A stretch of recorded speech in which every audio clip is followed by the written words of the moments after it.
Hi, my name is Ron Miller.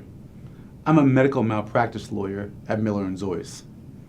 I handle blood vessel injury cases caused by trauma. My law firm handles these lawsuits throughout the country. When most people think of trauma, they think of broken or dislocated bones.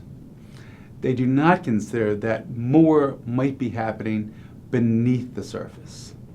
As we all know, the human body requires a rich supply of blood vessels to maintain healthy bones and tissues. Thousands of blood vessels carry this blood and oxygen to our bones and tissues every single day. Without these vessels, our body's living tissue would quickly die from a lack of blood and oxygen. Anytime a person experiences a traumatic injury, they also run the risk of suffering a vascular injury to one of these blood vessels. Trauma to the vascular system can be devastating. Vascular trauma can come in three different forms that we see: blunt trauma, penetrating, or a combination of both. Unlike a broken bone, these injuries do not often directly show up on an X-ray, which is why it's so critically important for a healthcare provider caring for a trauma patient to carefully examine the patient for signs and symptoms of a blood vessel injury.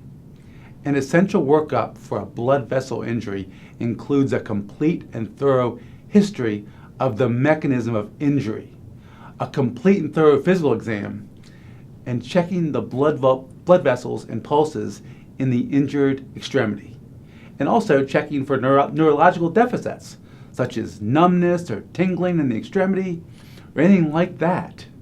Most of the time, the standard of care requires a doctor to check the extremity, such as the arm or leg, for lack of blood flow by performing what we call a Doppler study.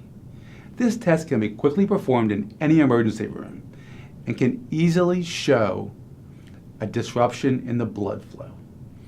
Any injury to a blood vessel constitutes a major medical emergency, which requires immediate surgery to restore the blood supply. If the body goes too long without receiving adequate blood and oxygen, the injured body part can quickly die, and this requires an amputation.